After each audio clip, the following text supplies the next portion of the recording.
Hi, this is Kelly at Loom, and I'm going to show you how to weave on our 4-inch square. It's the same for all the sizes of looms. This one is just going to be one that I can show you from start to finish how to weave on the loom.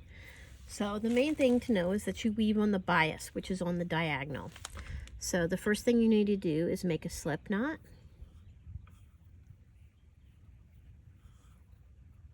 And place that slip knot on one of the corner nails, like that, and move that tail out of the way. And then you are going to take it down to the left hand side of the bottom corner nail, and then back up, back up around the right hand side to the top, placing it on the right hand side of the second nail, and then pulling it straight across to the top of the second nail on the left hand side. So back up here around this nail and straight across there. And then from there, we're going to go back down to the bottom to the left hand side of that second nail. Now, what I like to tell people in my classes is that to do the weaving the best way is to go around that left hand side and then circle all the way around and hold that working yarn out of the way. Then you're going to go over, under, grab that working yarn and pull it through to that next nail and place it down. And then I usually take the crochet hook and I'm going to insert it right here and pull that working yarn up to the top. You can see it's already woven for the top half, so we're just going to lay it into that next open nail here, across to the open nail right there, and set it down. And then pull this working yarn back towards the bottom, going around the left hand side of the bottom nail, circling it and holding that working yarn out of the way. So it's just like you're kind of wrapping around that nail so that when you weave it through, you are opening it back up to the nail. You should never have it completely wrapped around the nail. So I'll hold this up again when I have it woven.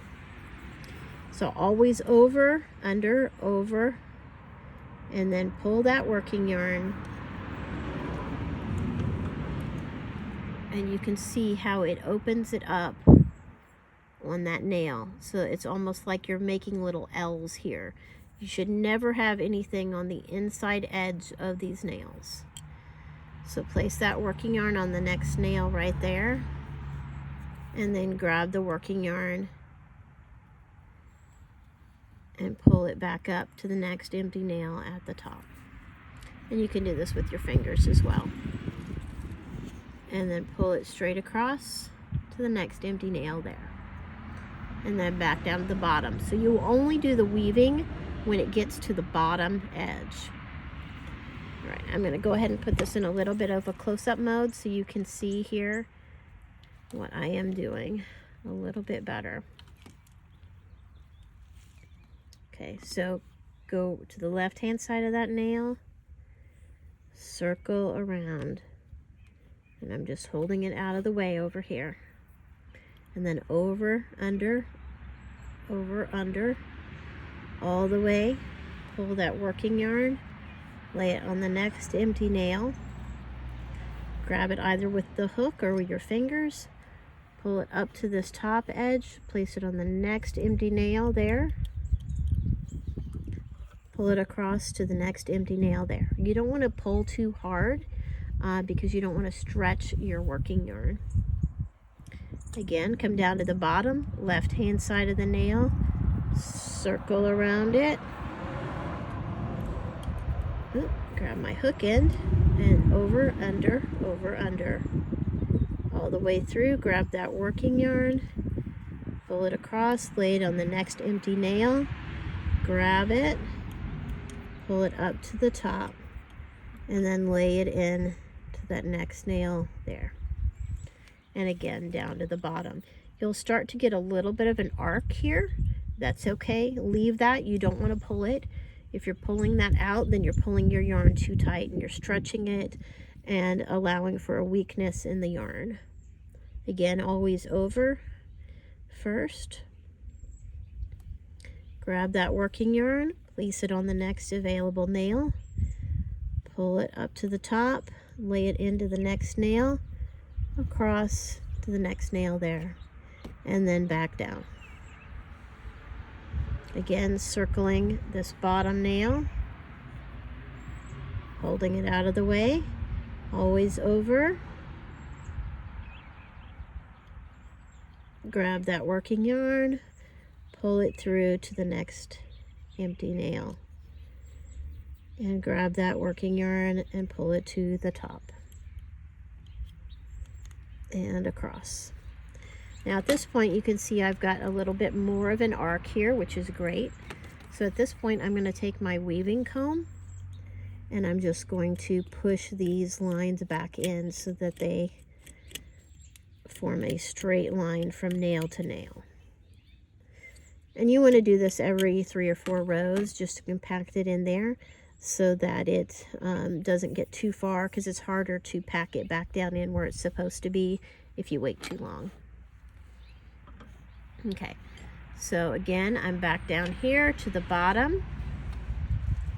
Next empty nail, circle around it, hold the working yarn out of the way, always over. And you can tell too, because there are lines that are sitting up and there are lines that are sitting down. So if it's up, you want to push it down. If it's a down, you want to pull it up so that it's the opposite of what it was the row before. Lay that end of the next empty nail, pull it again back up to the top, lay it across, bring it back down. I'm going to continue this until I get to the final row, and we'll pick it back up and I'll make sure you know exactly how to do that.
If you are working on a larger piece and you can't use the hook all the way across, you can always do it part of the way. So just pick a spot, again using that visual identifier. If it's down, you're going to pull it up. If it's up, you're going to push it down. And just start midway, pull the working yarn through to a loop, hold that loop, and then start again with your over under till you meet up with that loop. Grab that loop and pull it through and finish your weave.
Okay, I've finished out a little bit more and I'm down to the last 2 rows. So I've got 2 nails right here and 1 in the corner, and I've got 1 in the corner right here.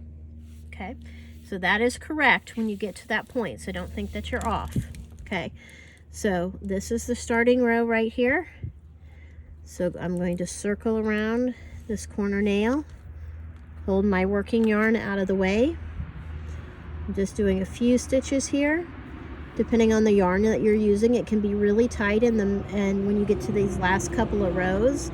So you want to make sure that you're only doing a few at a time, because it'll make it a lot easier on your hands.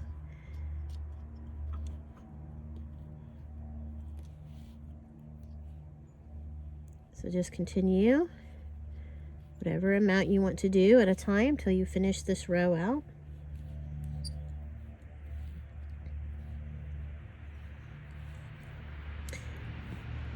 Yep. And if you drop it like that, all you need to do is pull it back out to your loop and restart it. Oop. This yarn keeps trying to get away from me. Okay. So, and then here at the end, I'm just going to take a couple at a time so that it makes it a little bit easier to grab hold of. So now this loop, there's 1 nail on this corner, so it is going to go over that nail. Okay, so, and then you're going to take your weaving, oh, I've got a snag here. You're going to take your weaving comb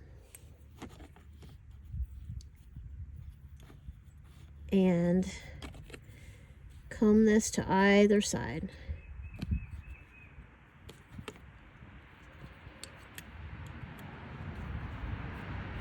There we go.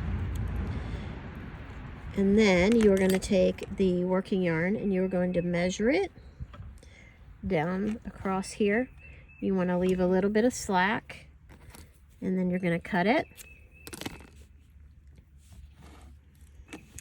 And then this one is going to be pulled all the way through. Okay, so you're not pulling that loop, which is what's causing each side to be woven the same. So you can see it's on top here and it's on top there. So you need one down the middle that is the exact opposite of what's on either side. So I usually like to do this one, just a single one here. So grab this loop right here, go under it, and just pull that up through. And then you can do another single one here. Sometimes that makes it a little easier. And pull tail all the way through. Okay, now we can do a few more at a time now that we're getting out of this corner, because it'll be easier to grab hold. Sometimes I find if you rock the crochet hook as you're going through there, you won't snag the lines of yarn. So grab the loop here. It's a loop because I made it a loop, but and then rock your crochet hook and pull it through. So when I do this, after I get my over under, I form a loop with my hand, and then that's the loop that I pull through. And I do this even when it's not cut, just because it makes it easier to grab that loop than trying to grab the end of it.